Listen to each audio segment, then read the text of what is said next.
तकदीर ने मुझसे हर बार खेल खेला, हर मोड़ पर मुझे तन्हा ही छोड़ा। कभी छीन लिया बचपन का उजियारा, कभी चुरा लिया माँ बाबा का सहारा। नमस्कार दोस्तों, आप सबका वेद ज्ञान 02 चैनल में दिल से स्वागत है। ऐसे ही कहानी सुनने के लिए हमारे चैनल को सब्सक्राइब जरूर करें। साथियों, आज की कहानी है एक मासूम अनाथ लड़की श्रुति की, जिसने बचपन में ही माँ बाप का साया खो दिया। जिस मंजू चाची के घर उसे आश्रय मिला, वहीं से तिरस्कार और तानों की सौगातें भी मिली। जिंदगी के हर मोड़ पर उसने खुद को अकेला और टूटा हुआ महसूस किया, और शादी के बाद जब उसे लगा कि अब उसकी दुनिया में थोड़ा सुकून आया है, तब तकदीर ने एक बार फिर उससे उसका पति छीनकर सब कुछ छीन लिया। उसका हमसफर, उसका सहारा, उसका सब कुछ एक झटके में उससे दूर हो गया। पर तकदीर यही कहाँ थमने वाली थी। साथियों, कहते हैं जो बिखरता है वो जुड़ता भी है, जो टूटता है वो फिर से बनता भी है, और जो खोता है वो वापस भी मिलता है। शायद किसी और रूप में, किसी और रंग में। कुछ ऐसा ही हुआ श्रुति की जिंदगी में। तो चलिए साथियों, बिना देरी किए आज की कहानी शुरू करते हैं। श्रुति ओ श्रुति, कहाँ मर गई, जरा इधर तो आ। चारपाई पर बैठे बैठे चावल साफ करते हुए मंजू चाची ने श्रुति को आवाज दी। आती हूँ चाची। श्रुति ने रसोई घर से आवाज लगाई और फिर वह भागती हुई रसोई घर से निकलकर बाहर आंगन में आई। उसने अपनी चाची से डरते हुए पूछा, क्या बात है चाची, आपने मुझे क्यों बुलाया? शाम को तेरे चाचा जी के दोस्त का बेटा आ रहा है, जरा ठीक से और अच्छा सा कुछ बना लेना। पुलिस में है, बहुत सालों के बाद हम लोगों से मिलने हमारे घर आ रहा है। जब छोटा था तब मिली थी उससे, और अगर पसंद आ गया तो मेरी चचेरी बहन कविता है ना, तो उसे उसके रिश्ते की बात चलवाऊं। ठीक है चाची, लेकिन शाम के लिए कुछ सब्जी नहीं है। कुछ पैसे दे देती तो मैं बाजार से कुछ ताजी सब्जियां खरीद लाती। श्रुति बोली, ठीक है जा, चली जा। हाँ, फिर शाम ही होने वाली है, और फिर तू जब तक लौटेगी शाम हो ही जाएगी। और देख लियो, कल सुबह और शाम के लिए कुछ अच्छी सी सब्जियां ले लेना। मंजू चाची बोली, ठीक है चाची। इतना कहकर श्रुति ने दुपट्टा डाला और थैला लेकर निकल पड़ी बाजार की ओर। श्रुति 18 साल की एक अनाथ लड़की है। देखने में बहुत ही खूबसूरत, गोरा रंग, मोटी आंखें, भरा पूरा बदन, कमर तक के काले बाल। माँ बाप नहीं है बेचारी के, तो अपने चाचा चाची के घर पर रहती है। बस हमेशा ऐसे ही घर के कामों में लगी रहती है। माँ बाप थे जब तक तो स्कूल भी जाती थी, लेकिन माँ बाप के जाने के बाद पढ़ाई भी छूट गई। जैसे तैसे तो चाचा चाची घर में रखने के लिए तैयार हुए, और मंजू चाची दिन भर ऐसे ही खटिया पर बैठे बैठे श्रुति को आदेश देती रहती है। सर्दियों के दिन हैं और कभी यह भी नहीं कहती कि श्रुति तू भी 2 घड़ी के लिए आंगन में आकर धूप सेक ले। श्रुति ही घर का सारा काम करती है। मंजू चाची की अपनी कोई औलाद नहीं है, फिर भी वह श्रुति की कदर नहीं करती, और श्रुति भी सब सुन लेती है। उसे ये लगता है कि दुनिया में चाचा चाची के अलावा और कोई भी तो उसका नहीं है। इसलिए वह अपनी मंजू चाची की जली कटी बातें सुनती रहती है और कोल्हू के बैल की तरह घर के कामकाज करती रहती है। फिर श्रुति बाजार पहुंची। उसने कुछ ताजी सब्जियां खरीदी। थैला कुछ ज्यादा ही भारी हो गया था, अब उसकी चाल थोड़ी धीमी पड़ गई। तभी उसने कुछ महसूस किया कि एक लड़का उसका पीछा कर रहा है। उसने अपनी रफ्तार थोड़ी बढ़ा दी, लेकिन थैले के ज्यादा भार की वजह से वह तेज चाल में नहीं चल पा रही थी। उसने रुककर एक बार पीछे मुड़कर उस लड़के की ओर गुस्से से देखा, तो वह लड़का भी रुक गया और श्रुति की ओर देखकर मुस्कुरा दिया। श्रुति ने गुस्से से अपना पैर पटका और आगे की ओर निकल पड़ी। घर के दरवाजे पर पहुंची ही थी कि वह लड़का भी घर की ओर आ रहा था। श्रुति दरवाजे को खोलकर भीतर गई और उसको देखकर उसके मुंह पर ही दरवाजा बंद कर दिया। वह थैला लेकर तुलसी चौरे तक पहुंची ही थी कि किसी ने दरवाजा खटखटाया। श्रुति ने दरवाजे की दस्तक को अनसुना कर दिया और रसोई की ओर बढ़ गई। तब मंजू चाची श्रुति से बोली, क्यों री, सुनाई नहीं देता क्या कि कोई दरवाजे पर दस्तक दे रहा है? चाची, मेरे हाथ में सामान है, आप ही दरवाजा खोल दीजिए। श्रुति मंजू चाची से बोली। तभी मंजू चाची ने जाकर दरवाजा खोला और दरवाजा खोलते ही बोल पड़ी, अरे विवेक, तुम कैसे हो बेटा? आओ अंदर आओ, आओ ना। विवेक ने मंजू चाची के पैर छुए और भीतर प्रवेश किया। मंजू चाची ने फौरन श्रुति को आवाज दी, अरे ओ श्रुति, जरा पानी गर्म होने तो चढ़ा दे, विवेक आया है, हाथ पैर धो लेगा, ठंड बहुत है। जी चाची, चढ़ाती हूँ, श्रुति ने रसोई घर से जवाब दिया और सुन जल्दी से आलू और मेथी के पराठे बना और हाँ चाय भी चढ़ा देना। मंजू चाची बोली, ठीक है चाची, और कुछ? श्रुति ने पूछा। नहीं, और मुझे चटनी बनाने का सामान दे दे, मैं चटनी बना लेती हूँ, तभी तो पकड़ी खाने का मजा आएगा। तेरे सुरेश जी भी आ रहे होंगे, मंजू चाची बोली। थोड़ी देर में श्रुति ने बाथरूम में पानी गर्म करके रख दिया और चाची को आवाज दी, चाची, पानी रख दिया है, अपने मेहमान से कहो कि हाथ पैर धो लें। ठीक है, मंजू चाची बोली। तब तक श्रुति के चाचा सुरेश जी भी आ गए, उन्होंने भी हाथ पैर धो लिए। तब तक श्रुति ने चाय, गर्मा गर्म आलू मेथी के पराठे चटनी के साथ परोस दिए। सबने बात करते हुए मूंगफलियां भी खाईं। फिर 1-1.5 घंटे के अंदर ही श्रुति ने रात का खाना भी तैयार कर दिया। आलू गोभी की सब्जी, पराठे, राजमा और चावल, भरवा मिर्च और अचार, साथ में रायता। सब खाने बैठे और श्रुति खाना परोस रही थी। तब विवेक बोला, चाची, खाना तो बहुत ही स्वादिष्ट है। और फिर यह सुनकर श्रुति नीचे की ओर सिर झुकाकर मंद मंद मुस्कुरा दी। तभी सुरेश जी बोल पड़े, हाँ, हमारी श्रुति बहुत अच्छा खाना बनाती है। दूसरे दिन श्रुति को सुबह जागने में थोड़ी देर क्या हो गई। मंजू चाची ने श्रुति की अच्छे से खबर लेनी शुरू कर दी। ये सब विवेक ने भी देखा और श्रुति रोते हुए रसोई घर में चली गई। उसने जल्दी जल्दी सारे काम निपटाकर नाश्ता भी तैयार कर दिया और चाची से बोली, चाची, नाश्ता तैयार है, आप सब खा लीजिए। मंजू चाची बोली, ठीक है, ठीक है, आज तो देर कर दी तूने, लेकिन कल ये सब नहीं होना चाहिए। तभी सुरेश जी बोल पड़े, अरे भाग्यवान, हमेशा क्यों बिटिया के पीछे पड़ी रहती हो? दिन भर तो लगी रहती है बेचारी, एक दिन देर भी हो गई जागने में तो कौन सा आसमान टूट पड़ा।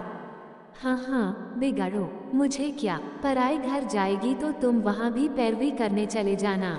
मंजू चाची बोली, नहीं, मैं तो सिर्फ इतना कह रहा हूँ कि छोटी सी जान सारा दिन घर संभालती है, कभी कभार कोई गलती हो भी गई तो नज़रअंदाज कर दिया करो। हाँ हाँ, ठीक है, लो पहले नाश्ता कर लो, मंजू चाची बोली। तब तक श्रुति सबके लिए पकोड़े और चटनी ले आई और साथ में गाजर का हलवा। सबने नाश्ता किया। फिर आंगन में श्रुति बर्तन मांजने बैठी। उसने वहीं आंगन में लगे हैडम से 2 बाल्टी पानी भरा और अपना काम करने लगी। वहीं चारपाई पर विवेक धूप में बैठा अखबार पढ़ रहा था। अखबार तो एक बहाना था, वो तो चुपके नजर बचाकर श्रुति को देख रहा था। एकाएक श्रुति ने बर्तन मांजते समय ध्यान दिया कि विवेक अखबार की आड़ में उसे ही निहार रहा है। उसने जल्दी जल्दी अपना काम खत्म किया और अंदर चली गई। श्रुति को विवेक का ऐसे निहारना अच्छा नहीं लगा, लेकिन वो कुछ कहती भी तो किससे। वह जानती थी कि उसको अपना समझने वाला कोई नहीं है। सुबह से लेकर सिर्फ काम में लगी रहती है, ना पढ़ाई ना लिखाई। पता नहीं उसकी जिंदगी कौन सा मोड़ लेने वाली थी। उसके लिए तो सालों से कुछ भी नया नहीं था, वही रोज का काम सुबह से शाम तक और चाची की झड़ी, बस यही बचा था उसके जीवन में। सुख के दिन तो जैसे कभी देखे ही नहीं थे। बेचारी ने यही सोचते सोचते कब उसकी आंख लग गई, उसे पता ही नहीं चला। शाम होने को आई थी, सर्दियों के दिन थे, दिन भी जल्दी ढलता है। मंजू चाची को शाम की चाय की तलब लगी। उसने फिर श्रुति को पुकारा, ओ श्रुति, शाम की चाय नसीब होगी या नहीं? महारानी कब तक ऐसे ही सोती रहेगी? अब तो सूर्यनारायण भी विदा हो गए, कुछ लाज शर्म है कि नहीं? चाची की आवाज सुनकर श्रुति झटपट उठी। रजाई से बाहर आने का मन न होने पर भी उसने जल्दी से आंगन में आकर मंजू चाची से कहा, अभी बनाती हूँ चाची चाय। वो जरा आंख लग गई थी और सुन, चाय के साथ कुछ नाश्ता भी बना। ठीक है चाची। और इतना कहकर श्रुति रसोई में चली गई। विवेक भी 2 दिन से ये सब देख रहा था। उसे ये सब अच्छा नहीं लगा। श्रुति के प्रति मंजू चाची का जो व्यवहार है वह बहुत ही पीड़ादायक है। इतनी भली लड़की है और उसकी इस घर में यह इज्जत है। शाम की चाय के बाद मंजू चाची पड़ोस में किसी से मिलने चली गईं। श्रुति रसोई में रात के खाने की तैयारी कर रही थी। तभी एकाएक विवेक रसोई में पानी मांगने के बहाने से जा पहुंचा। रसोई में अचानक से विवेक के आने से श्रुति थोड़ी घबरा गई। विवेक बोला, आप घबराए नहीं, मुझे तो बस पीने के लिए पानी चाहिए था, अगर आपको कोई परेशानी ना हो तो। श्रुति बोली, ऐसी कोई बात नहीं है, आप अचानक से आ गए इसलिए मैं जरा चौंक गई। अभी पानी देती हूँ। श्रुति ने लोटे में रखा गुनगुना पानी गिलास में डालकर विवेक को दे दिया। विवेक ने पानी पिया और बोला, क्या मैं थोड़ी देर आपसे बात कर सकता हूँ, अगर आपको कोई ऐतराज ना हो। जी कहिए, भला मुझे क्या ऐतराज हो सकता है। अच्छा आपसे एक बात पूछूं? विवेक ने सवाल किया। हाँ पूछिए, श्रुति बोली। मंजू चाची आपके साथ ऐसा व्यवहार करती हैं, आप कैसे इतना कुछ सह लेती हैं? मुझे तो उनका बर्ताव बहुत बुरा लगा। विवेक ने थोड़ा संकोच करते हुए कहा, ऐसी कोई बात नहीं है, वह मेरी चाची हैं और मेरी माँ समान हैं, आपको उन्हें कुछ भी कहने का कोई हक नहीं है। श्रुति गुस्से से बोली। इसी बीच मंजू चाची भी दाखिल हुई। किवाड़ पहले से ही खुले थे। उसने विवेक और श्रुति को रसोई घर में आपस में बातें करते हुए देख लिया। फिर क्या था, इतनी खरी खोटी सुनाई श्रुति को। मंजू चाची बोली, मेरे सामने तो बहुत सती सावित्री बनने का नाटक करती है और पीठ पीछे ये गुल खिलाए जा रहे हैं, बस यही दिन देखना बाकी रह गया था। विवेक बोला, चाची आप गलत समझ रही हैं, ऐसा कुछ भी नहीं है, मैं तो बस पानी पीने आया था। लेकिन मंजू चाची कुछ भी सुनने को तैयार नहीं थी। उसे तो बस अपनी आंखों देखे पर ही भरोसा था। तब तक सुरेश जी भी आ गए, लेकिन मंजू चाची तो जैसे आज चुप रहने का नाम ही नहीं ले रही थी। उसे लग रहा था कि इस लड़के को तो उसने अपनी चचेरी बहन के लिए पसंद किया था। अगर ऐसा ना हो सका तो मायके वालों को क्या जवाब देगी। श्रुति ने तब तक खाना तैयार कर लिया था। उसने मंजू चाची से कहा, चाची पहले सब लोग खाना खा लो और जो बुरा भला सुनाना है बाद में मुझे सुना देना। सुरेश जी बोले, अरे भाग्यवान, पराए घर का लड़का हमारे घर में आकर रुका है, ये सब मत कर, शोभा नहीं देता। लेकिन मंजू चाची कहाँ मानने वाली थी। अब ये सब विवेक सह न सका और वह अपना सामान उठाकर जाने लगा। सुरेश जी ने बहुत रोकने की कोशिश की। बेटा ऐसे रूठकर मत जाओ, खाना बन चुका है, 2 निवाले खाकर जाते, वहाँ दोस्त के सामने मेरी क्या इज्जत रह जाएगी। विवेक ने दोनों हाथ जोड़कर सुरेश जी से माफ़ी मांगी। मंजू चाची और सुरेश जी के चरण स्पर्श किए और एक झलक श्रुति को देखकर घर से उसी समय निकल गया। सुरेश जी ने मंजू चाची से कहा, ये तुमने अच्छा नहीं किया, बच्चे का बहुत दिल दुखाया है तुमने, बिना सोचे समझे कुछ भी मत बोला करो। हाँ, मैंने ही तो दुनिया जहान का ठेका ले रखा है दिल दुखाने का, मैं ही तो सबसे बुरी हूँ। मंजू चाची बोली। इतना सब होने के बाद उस रात किसी ने भी खाना नहीं खाया और उधर श्रुति ने भी रो रो कर अपना हाल बेहाल कर लिया था। बस अपनी किस्मत को कोसे जा रही थी कि आखिर वह पैदा ही क्यों हुई। आज उसकी वजह से एक भले इंसान की इतनी बेइज्जती हो गई। उसे तो जीने का हक नहीं है। और यही सोचते सोचते श्रुति की आंख लग गई। दूसरे दिन जब सब वैसे ही अन्य दिनों की तरह ही चल रहा था, तभी सुबह सुबह दरवाजे पर दस्तक हुई। सुरेश जी ने दरवाजा खोला और देखते हैं कि उनके दोस्त शेखर बाबू खड़े हैं। सुरेश जी ने उनसे तुरंत हाथ जोड़कर माफ़ी मांगी। कल रात को जो उनके बेटे के साथ मंजू चाची ने बर्ताव किया था। शेखर बाबू मुस्कुराकर बोले, कोई बात नहीं मित्र, मुझे विवेक ने सब बता दिया है। मैं तो यहाँ रिश्ते की बात करने आया था। मैं चाहता हूँ कि श्रुति और विवेक की शादी हो जाए। सुरेश जी मुस्कुराकर बोले, ये तो बहुत अच्छी बात है कि आपने हमारी श्रुति को अपने घर के काबिल समझा और विवेक हमारी श्रुति से ब्याह करने को तैयार है। श्रुति बिटिया को एक अच्छा ससुराल मिल जाए और मुझे क्या चाहिए। इतने में मंजू चाची भी बाहर आ गई और तुनक कर बोली, यह शादी इससे नहीं होगी, चाहे जो करो, और मैं एक भी फूटी कौड़ी इस शादी में खर्च नहीं करने दूंगी। शेखर बाबू घबरा कर बोले, ये कैसी बातें कर रही हो भाभी जी, श्रुति भी तो आपकी बेटी के समान है। ऐसी बेटी बड़े भाग्य से मिलती है, लक्ष्मी का रूप है श्रुति। कृपया ऐसी बातें ना करें उसके बारे में। सुरेश जी बोले, अरे भाग्यवान, उस भगवान से डर, ऊपर जाकर क्या मुंह दिखाएगी। पाप पुण्य भी तो कुछ होता है। तू तो अपने अहम में लगता है सब कुछ भूल गई। रहने दो जी, ये पाप पुण्य का अंतर मुझको मत समझाओ। मैंने एक बार जो कह दिया तो कह दिया, और मंजू चाची के आगे सुरेश जी की एक भी ना चल सकी। मंजू चाची के मना करने पर सुरेश जी और शेखर बाबू ने आपस में कुछ सलाह मशवरा किया कि यह शादी तो होगी, लेकिन अब यह शादी मंदिर से होगी। लेकिन श्रुति इसके लिए तैयार नहीं थी। वह चाची का दिल दुखाकर इस प्रकार विवाह नहीं करना चाहती थी। उसने शेखर बाबू से हाथ जोड़कर विनती की, क्षमा करें चाचा जी, लेकिन मैं इस ब्याह के लिए तैयार नहीं हूँ। इस तरह तो कभी नहीं, जहाँ बड़ों का दिल दुखे। वह जैसी भी हैं, मेरी चाची हैं। इतने साल से वह मुझे अपने साथ रख रही हैं, और मैं उनके कृतज्ञ होने की बजाय स्वार्थी हो जाऊं। जिस दिन चाची इस विवाह के लिए राजी हो जाएंगी, उस दिन मैं यह विवाह कर लूंगी।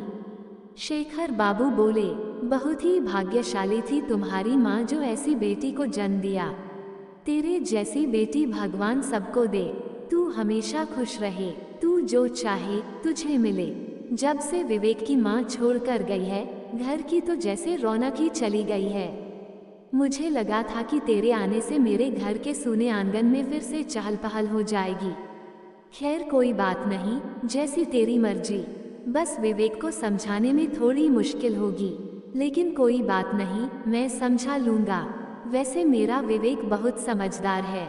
और शेखर बाबू हाथ जोड़कर सुरेश जी से नमस्ते करके दुखी मन से चले गए।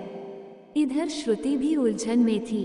उसे समझ नहीं आ रहा था कि उसने ठीक किया या गलत। मन के भीतर द्वंद्व चल रहा था, आखिर इस भले इंसान का क्या दोष है। मेरी वजह से आज फिर दूसरी बार उसका अपमान हो गया। विवाह ही तो करना चाहता था वह मुझसे, आखिर मैं करती भी तो क्या। उस समय मुझे जैसा उचित लगा सो मैंने किया, और फिर 2 दिन की पहचान से कोई शादी के लिए हाथ थोड़े ही कर देता है। मैं उससे प्यार भी तो नहीं करती, पसंद भी नहीं करती। मंजू चाची भी एक तरफ मुंह फुलाकर बैठी थी। श्रुति ने नाश्ता बनाया और परोसकर चाचा चाची के पास लेकर जाकर बोली, चाची छोड़ो भी, कब तक ऐसे गुस्सा होकर बैठी रहोगी। लो नाश्ता कर लो, और हाँ, ये कभी मत सोचना कि मैं तुम्हारी खुशी के खिलाफ जाकर कुछ भी करूँगी। शादी तो बहुत दूर की बात है। इतना कहकर श्रुति रसोई में चली गई। श्रुति की बात सुनकर सुरेश जी की आंखें नम हो गईं। उन्होंने मन में सोचा, कितनी भली बिटिया है, कितनी मासूम और दिल की साफ। और एक यह मंजू चाची है जो कभी भी इसका मन नहीं बांझ पाई। कितनी निष्ठुर और कितनी निर्मोही है। फिर सुरेश जी मंजू चाची से बोले, अरे भाग्यवान, नाश्ता कर ले।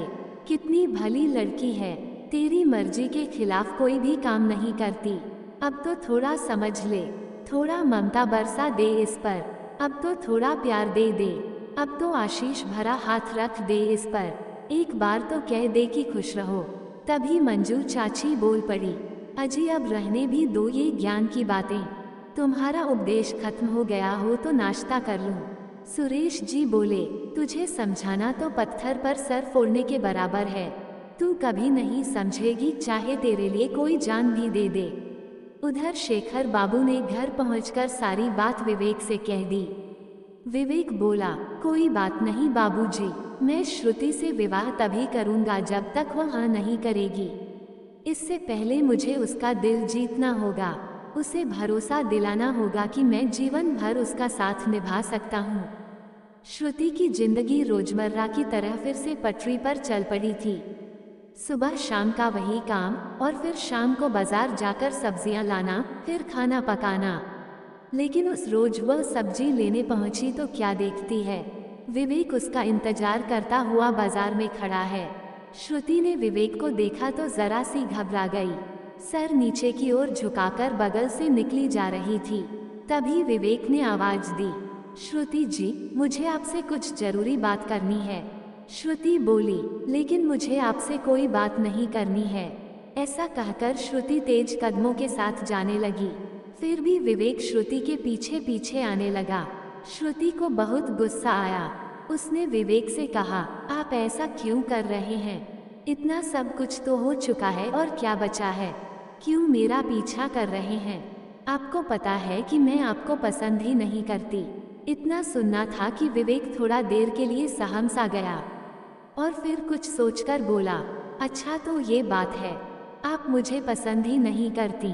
माफ कीजिए, आज के बाद कभी भी आपके पीछे नहीं आऊँगा। ये बात मुझे पता ही नहीं थी। मुझे लगा था कि मेरी तरह आप भी मुझे पसंद करती हैं। और विवेक मायूस होकर चला गया। श्रुति ने इतना सब विवेक से कह तो दिया था, लेकिन अब उसे बहुत अफसोस हो रहा था कि गुस्से में इतना भला बुरा नहीं बोलना चाहिए था। कितना बुरा लगा होगा बेचारे को। श्रुति घर आई और रसोई में जाकर चूल्हा जलाकर उस पर दाल चढ़ा दी। फिर पता नहीं क्यों उसका भी जी भर आया और अपना सर घुटनों पर झुकाकर फूट फूट कर रो पड़ी। इतने में उसे बाहर सुरेश जी की आवाज सुनाई दी। उसने सोचा, लगता है चाचा जी आ गए, और फौरन अपने आंसू पोंछकर अपने काम में लग गई। सुरेश जी रसोई में आए और श्रुति से आकर बोले, विवेक मिला था। मैंने पूछा, कुछ काम था बेटा, किस लिए आए थे? बोला, श्रुति से कुछ सवालों के जवाब चाहिए थे, जो मिल गए। अब मैं कभी भी यहाँ नहीं आऊँगा। फिर मैंने पूछा, ऐसा क्या हो गया बेटा? तो बोला, जब श्रुति मुझे पसंद ही नहीं करती तो फिर कोई ... जोड़कर माफी मांगी। कल रात को जो उनके बेटे के साथ मंजू चाची ने बर्ताव किया था। शेखर बाबू मुस्कुराकर बोले, कोई बात नहीं मित्र, मुझे विवेक ने सब बता दिया है। मैं तो यहाँ रिश्ते की बात करने आया था। मैं चाहता हूँ कि श्रुति और विवेक की शादी हो जाए। सुरेश जी मुस्कुराकर बोले, ये तो बहुत अच्छी बात है कि आपने हमारी श्रुति को अपने घर के काबिल समझा और विवेक हमारी श्रुति से ब्याह करने को तैयार है। श्रुति बिटिया को एक अच्छा ससुराल मिल जाए और मुझे क्या चाहिए। इतने में मंजू चाची भी बाहर आ गई और तुनक कर बोली, यह शादी इससे नहीं होगी, चाहे जो करो, और मैं एक भी फूटी कौड़ी इस शादी में खर्च नहीं करने दूंगी। शेखर बाबू घबरा कर बोले, ये कैसी बातें कर रही हो भाभी जी? श्रुति भी तो आपकी बेटी के समान है। ऐसी बेटी बड़े भाग्य से मिलती है, लक्ष्मी का रूप है श्रुति। कृपया ऐसी बातें ना करें उसके बारे में। सुरेश जी बोले, अरे भाग्यवान, उस भगवान से डर, ऊपर जाकर क्या मुंह दिखाएगी? पाप पुण्य भी तो कुछ होता है। तू तो अपने अहम में लगता है सब कुछ भूल गई। रहने दो जी, ये पाप पुण्य का अंतर मुझको मत समझाओ। मैंने एक बार जो कह दिया तो कह दिया। और मंजू चाची के आगे सुरेश जी की एक भी ना चल सकी। मंजू चाची के मना करने पर सुरेश जी और शेखर बाबू ने आपस में कुछ सलाह मशवरा किया कि यह शादी तो होगी, लेकिन अब यह शादी मंदिर से होगी। लेकिन श्रुति इसके लिए तैयार नहीं थी। वह चाची का दिल दुखाकर इस प्रकार विवाह नहीं करना चाहती थी। उसने शेखर बाबू से हाथ जोड़कर विनती की, क्षमा करें चाचा जी, लेकिन मैं इस ब्याह के लिए तैयार नहीं हूँ।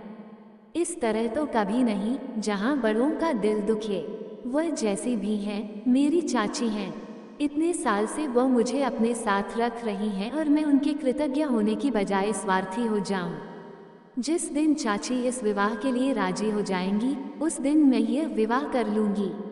शेखर बाबू बोले, बहुत ही भाग्यशाली थी तुम्हारी माँ जो ऐसी बेटी को जन्म दिया। तेरे जैसी बेटी भगवान सबको दे। तू हमेशा खुश रहे, तू जो चाहे तुझे मिले। जब से विवेक की माँ छोड़ कर गई है, घर की तो जैसे रौनक ही चली गई है। मुझे लगा था कि तेरे आने से मेरे घर के सूने आंगन में फिर से चहल पहल हो जाएगी। खैर, कोई बात नहीं, जैसी तेरी मर्जी। बस विवेक को समझाने में थोड़ी मुश्किल होगी, लेकिन कोई बात नहीं, मैं समझा लूँगा। वैसे मेरा विवेक बहुत समझदार है। और शेखर बाबू हाथ जोड़कर सुरेश जी से नमस्ते करके दुखी मन से चले गए। इधर श्रुति भी उलझन में थी। उसे समझ नहीं आ रहा था कि उसने ठीक किया या गलत। मन के भीतर द्वंद्व चल रहा था। आखिर इस भले इंसान का क्या दोष है? मेरी वजह से आज फिर दूसरी बार उसका अपमान हो गया। विवाह ही तो करना चाहता था वह मुझसे। आखिर मैं करती भी तो क्या? उस समय मुझे जैसा उचित लगा सो मैंने किया। और फिर 2 दिन की पहचान से कोई शादी के लिए हाथ थोड़े ही कर देता है। मैं उससे प्यार भी तो नहीं करती, पसंद भी नहीं करती। मंजू चाची भी एक तरफ मुंह फुलाकर बैठी थी। श्रुति ने नाश्ता बनाया और परोसकर चाचा चाची के पास लेकर जाकर बोली, चाची छोड़ो भी, कब तक ऐसे गुस्सा होकर बैठी रहोगी? लो, नाश्ता कर लो। और हाँ, ये कभी मत सोचना कि मैं तुम्हारी खुशी के खिलाफ जाकर कुछ भी करूँगी। शादी तो बहुत दूर की बात है। इतना कहकर श्रुति रसोई में चली गई। श्रुति की बात सुनकर सुरेश जी की आंखें नम हो गईं। उन्होंने मन में सोचा, कितनी भली बिटिया है, कितनी मासूम और दिल की साफ। और एक यह मंजू, जो कभी भी इसका मन नहीं बांध पाई।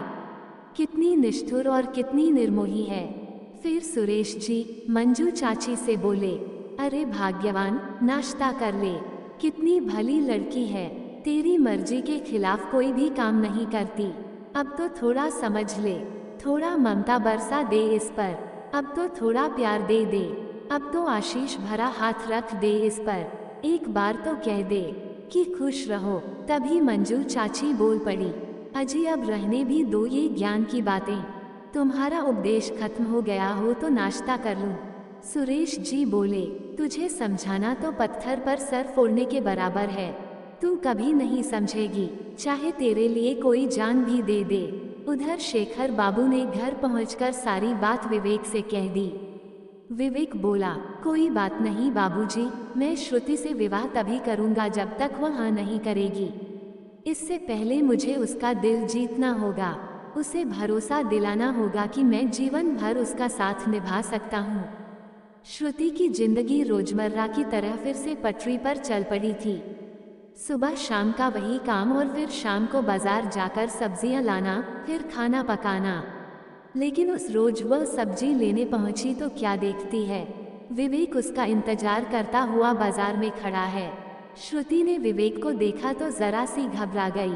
सर नीचे की ओर झुकाकर बगल से निकली जा रही थी। तभी विवेक ने आवाज दी, श्रुति जी, मुझे आपसे कुछ जरूरी बात करनी है। श्रुति बोली, लेकिन मुझे आपसे कोई बात नहीं करनी है। ऐसा कहकर श्रुति तेज कदमों के साथ जाने लगी। फिर भी विवेक श्रुति के पीछे पीछे आने लगा। श्रुति को बहुत गुस्सा आया। उसने विवेक से कहा, आप ऐसा क्यों कर रहे हैं? इतना सब कुछ तो हो चुका है और क्या बचा है? क्यों मेरा पीछा कर रहे हैं? आपको पता है कि मैं आपको पसंद ही नहीं करती। इतना सुनना था कि विवेक थोड़ा देर के लिए सहम सा गया और फिर कुछ सोचकर बोला, अच्छा तो ये बात है, आप मुझे पसंद ही नहीं करती। माफ कीजिए, आज के बाद कभी भी आपके पीछे नहीं आऊँगा। ये बात मुझे पता ही नहीं थी। मुझे लगा था कि मेरी तरह आप भी मुझे पसंद करती हैं। और विवेक मायूस होकर चला गया। श्रुति ने इतना सब विवेक से कह तो दिया था, लेकिन अब उसे बहुत अफसोस हो रहा था कि गुस्से में इतना भला बुरा नहीं बोलना चाहिए था। कितना बुरा लगा होगा बेचारे को। श्रुति घर आई और रसोई में जाकर चूल्हा जलाकर उस पर दाल चढ़ा दी। फिर पता नहीं क्यों उसका भी जी भर आया और अपना सर घुटनों पर झुकाकर फूट फूट कर रो पड़ी। इतने में उसे बाहर सुरेश जी की आवाज सुनाई दी। उसने सोचा लगता है चाचा जी आ गए और फौरन अपने आंसू पोंछकर अपने काम में लग गई। सुरेश जी रसोई में आए और श्रुति से आकर बोले, विवेक मिला था। मैंने पूछा, कुछ काम था बेटा, किस लिए आए थे? बोला, श्रुति से कुछ सवालों के जवाब चाहिए थे जो मिल गए। अब मैं कभी भी यहाँ नहीं आऊँगा। फिर मैंने पूछा, ऐसा क्या हो गया बेटा? तो बोला, जब श्रुति मुझे पसंद ही नहीं करती तो फिर कोई सवाल ही नहीं रह जाता उत्तर पाने के लिए। मैं तो इस लज्जा से आया था कि जिस तरह से मैं उसे पसंद करता हूँ शायद वह भी मुझे पसंद करती है, लेकिन मुझे आज अपने सवाल का जवाब मिल गया। श्रुति बोली, चाचा जी इस विषय में मुझे कोई भी बात नहीं करनी है, जो हो ही नहीं सकता तो क्यों हम उसके पीछे पड़े। सुरेश जी बोले, जैसी तेरी मर्जी बेटा, लेकिन कोई फैसला लेने से पहले एक बार जरूर सोच लेना। इतना स्नेह रखने वाला बड़ी मुश्किल से मिलता है। इतना कहकर सुरेश जी रसोई से बाहर आ गए। उधर विवेक हताश सा अपने घर पहुंचा। उसके चेहरे पर निराशा के भाव साफ साफ नजर आ रहे थे। तभी शेखर बाबू अपने बेटे की चिंता की वजह भांप कर बोले, मना कर दिया ना उसने, मुझे पता था वह ऐसा ही करेगी। बहुत ही भली लड़की है बेटा, पहले वह सबके बारे में सोचती है फिर अपने बारे में। उसके चेहरे पर जो तेज है वह साफ साफ बयां करता है। लेकिन तू हिम्मत मत हार, एक कोशिश और करके देख। तेरे पास यहाँ रहने के लिए इतना समय भी नहीं है। तेरी छुट्टी खत्म होते ही तू फिर ड्यूटी पर चला जाएगा।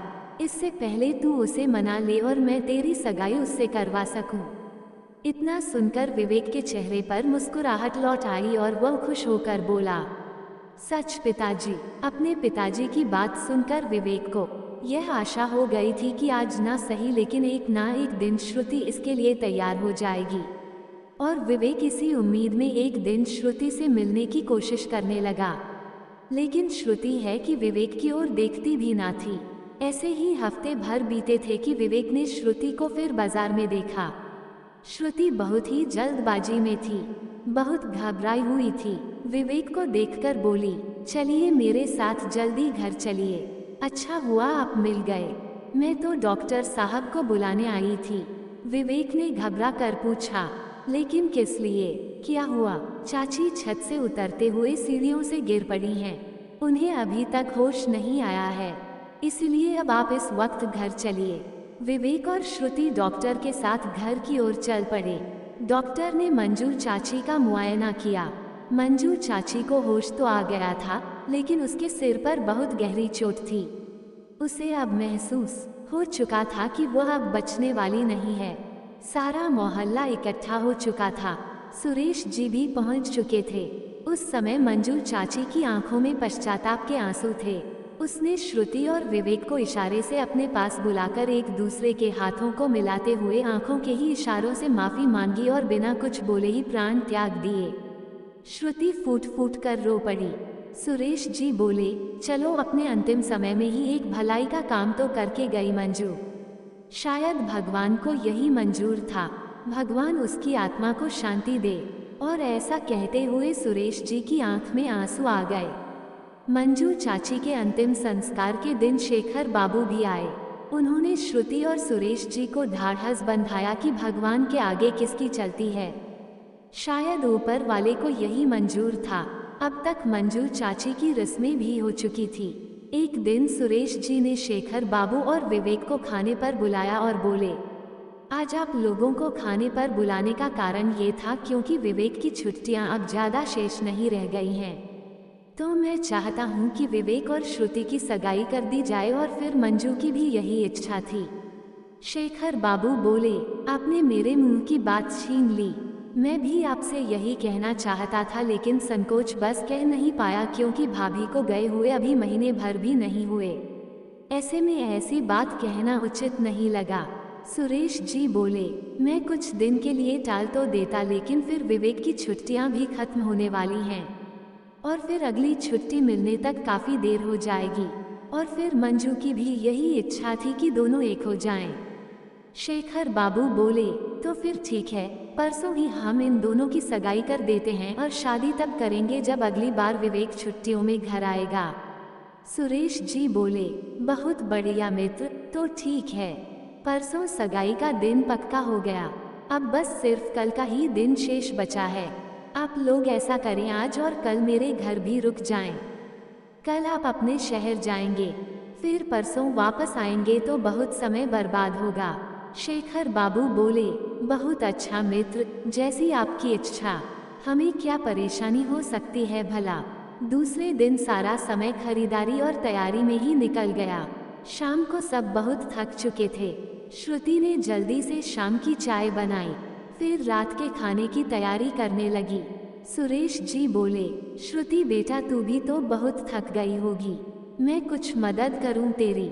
नहीं चाचा जी, मैं सब कर दूंगी, बस आप थोड़ी सब्जियां काटने में मदद कर दीजिए, श्रुति बोली। सुरेश जी बोले, श्रुति बिटिया आज ऐसा करते हैं, यही आंगन में कच्चा चूल्हा जलाकर खाना बनाते हैं और सर्दियों का मौसम है तो चूल्हे की सेकी रोटी पर ढेर सारा घी डालकर खाने में बहुत मजा आएगा। सब बोले, बिल्कुल ठीक है। और ऐसा ही हुआ। आंगन में चूल्हा जलाया गया और श्रुति अपना काम करने में लग गई। चूल्हे से उठ रही आग की सुनहरी लपटों की रोशनी में श्रुति की खूबसूरती और भी निखर कर आ रही थी। वो कभी अपने गालों पर आ रही लट को संभालती तो कभी आंखों में लग रहे धुएं की जलन से आंखें अपने दुपट्टे से पोंछती और विवेक तो बस श्रुति को निहारने में लगा था। वह आज बहुत खुश था कि कल श्रुति के साथ उसकी सगाई हो जाएगी, लेकिन अभी तक उसे श्रुति के दिल की बात पता नहीं चली थी और वह श्रुति के मन की बात जानना चाह रहा था। रात का खाना खाने के बाद सुरेश जी और शेखर बाबू दिन भर के थके थे तो जल्दी ही सो गए। श्रुति बर्तन धोने के लिए हैंडपंप से पानी भरने जा रही थी कि विवेक ने कहा, आप छोड़िए, मैं बाल्टी भर देता हूँ। श्रुति बोली, आप काम मत कीजिए, आप मेहमान हैं। मेहमान तो आप हैं हमारे दिल की, पता नहीं हमारे दिल में कब रहने आएंगी आप। विवेक ने श्रुति को छेड़ते हुए मुस्कुरा कर कहा। श्रुति बस शर्मा कर रह गई, कुछ बोल नहीं पाई। विवेक श्रुति की खामोशी देखकर बोला, कहिए ना, आप मुझे पसंद तो करती हैं। श्रुति ने शर्माते हुए अपनी पलकें झुका ली। विवेक ने फिर पूछा, इसका मतलब मुझे समझ नहीं आया। हाँ, समझे या ना? विवेक ने कहा, कोई बात नहीं, जो भी आपकी मर्जी है, आप सुबह एक चिट्ठी में मुझे लिखकर दे सकती हैं। और इतना कहकर विवेक सोने चला गया। सुबह होते ही श्रुति ने विवेक को एक चिट्ठी दी जिसमें उसने हाँ में अपना जवाब दिया था। विवेक के मन से अब सारी शंकाएं दूर हो गई थीं। विवेक और श्रुति की सगाई भी हो चुकी थी और विवेक की छुट्टियां भी खत्म हो चुकी थीं। अब विवेक को वापस जाना था। बहुत ही दुख मन से श्रुति ने विवेक को विदा किया। विवेक के जाने के बाद श्रुति और विवेक एक दूसरे को चिट्ठी लिखकर अपने अपने मन का हाल बताने लगे। ऐसे ही समय बीतता गया और विवेक के दोबारा आने का समय हो गया। विवेक के वापस आने की खबर से श्रुति बहुत खुश हुई। विवेक जिस दिन घर आया उसी रोज श्रुति से मिलने आ पहुंचा और 2-4 दिन के अंदर ही दोनों का विवाह भी हो गया। दोनों अपनी गृहस्थी में बहुत खुश थे। किस तरह विवेक की छुट्टियां बीत गई, दोनों को ही पता नहीं चला। विवेक फिर वापस चला गया। इधर श्रुति उसके आने का फिर से बेसब्री से इंतजार करने लगी, लेकिन होनी को कुछ और ही मंजूर था। दंगे फसाद के बचाव कार्य में विवेक की ड्यूटी लगी थी। उसने अपनी हिम्मत और सूझबूझ से बहुत से लोगों की जान बचाई, लेकिन दंगे इतने बढ़ गए थे कि विवेक को भी एक दिन गोली लग गई और मौके पर ही उसकी मृत्यु हो गई। श्रुति पर तो जैसे दुखों का पहाड़ ही टूट पड़ा। वो खुद को संभालती या अपने बूढ़े ससुर को दिलासा देती। उसकी हिम्मत तो जैसे टूट ही चुकी थी। बस चंद लम्हों की ही खुशियां लिखी थी भगवान ने उसके नसीब में। जैसे तैसे विवेक का अंतिम संस्कार किया गया। सुरेश जी और शेखर बाबू ने विवेक की अस्थियों का विसर्जन किया। लेकिन कहते हैं ना, जब दुखों का पहाड़ टूटता है तो एक साथ टूटता है। लौटते समय उनकी रेलगाड़ी दुर्घटनाग्रस्त हो गई। श्रुति को ये खबर पता चली। वह बदहवास सी अपने चाचा और ससुर जी को ढूंढने गई। पूरे दिन पागलों की तरह लगी रही। तब जाकर उसे अपने चाचा का मृत शरीर मिला और दूसरे दिन ससुर जी का। अब तो श्रुति के आगे कोई भी रास्ता नहीं रह गया था। किसे अपना कहती, कोई तो नहीं बचा था उसे अपना कहने वाला। उसे अब समझ नहीं आ रहा था कि अब वह क्या करे। कोई भी रास्ता नहीं सूझ रहा था। एक ही पल में उसकी दुनिया उजड़ गई थी। वह अपने दिमाग का संतुलन खो बैठी थी और इसी असमंजस में उसने नदी में छलांग लगा दी। श्रुति बेहोश होकर बेसुध सी नदी किनारे पड़ी हुई थी। तभी एक बच्चा अपने कुत्ते टॉमी के साथ वहां आ पहुंचा। टॉमी श्रुति को देखकर भौंकने लगा। बच्चे को थोड़ा समय लगा ये समझने में कि टॉमी भौंक क्यों रहा है। उसने टॉमी की रस्सी छोड़ दी। बच्चे ने जैसे ही टॉमी की रस्सी अपने हाथ से छोड़ी, टॉमी भागकर श्रुति के पास जा पहुंचा। टॉमी के पीछे पीछे वह बच्चा भी श्रुति के पास जा पहुंचा। तभी बच्चा श्रुति को देखते ही बोला, देख टॉमी, लगता है मेरी माँ वापस आ गई। बाबा कह भी रहे थे कि माँ सोमवार तक आ जाएगी और आज सोमवार ही तो है। टॉमी, तू ऐसा कर, वापस घर जाकर बाबा को ले आ, तब हम माँ को घर ले जा सकते हैं। टॉमी भागकर घर गया और बच्चे के पिता को ले आया। बच्चे के पिता श्रुति को देखकर बोले, ना जाने कौन है, बेचारी यहाँ कैसे पहुँची है, जिंदा भी है या नहीं। उन्होंने फिर श्रुति की नब्ज टटोली। श्रुति की सांसें अब तक चल रही थीं। उन्होंने श्रुति को गोद में उठाया और बच्चे से बोले, पहले उन्हें डॉक्टर के पास ले जाना होगा, इनकी तबीयत खराब है। बेटा, तुम भी मेरे साथ साथ डॉक्टर के यहाँ चलो। लेकिन बाबा, यह मेरी माँ ही है ना, आपने कहा था ना कि माँ सोमवार को आएगी और आज सोमवार ही है। मोनू बस अपनी बात बोले ही जा रहा था। है ना बाबा, यह मेरी माँ ही है ना। बेटे की ऐसी बातें सुनकर अभय कुछ नहीं सोच पा रहे थे कि बच्चे को क्या जवाब दें। झूठा दिलासा देना भी ठीक नहीं है। नन्ही सी जान पहले से ही अपनी माँ के आने की झूठी आस में बैठा रहता है, और अगर यह कह भी दिया कि यह तुम्हारी माँ ही है और अगर ये लड़की अपने घर चली गई तो बच्चे का दिल टूट जाएगा। उन्होंने मोनू से कहा, बेटा, ये बीमार है, पहले इनका इलाज करवाते हैं और जब ये होश में आएगी तो खुद ब खुद अपने मोनू को पहचान लेगी, इसलिए पहले इन्हें ठीक होने दो। अभय डॉक्टर के पास पहुंचे और बोले, डॉक्टर, जल्दी से इस लड़की का इलाज कीजिए, अभी सांसें चल रही हैं इसलिए जिंदा है। डॉक्टर बोले, अभय सिंह जी, कौन है ये लड़की? इतना बताने का समय नहीं है, पहले आप इसकी जान बचाइए। अगला भाग के लिए, इस सुनने के लिए हमारे चैनल को सब्सक्राइब करें।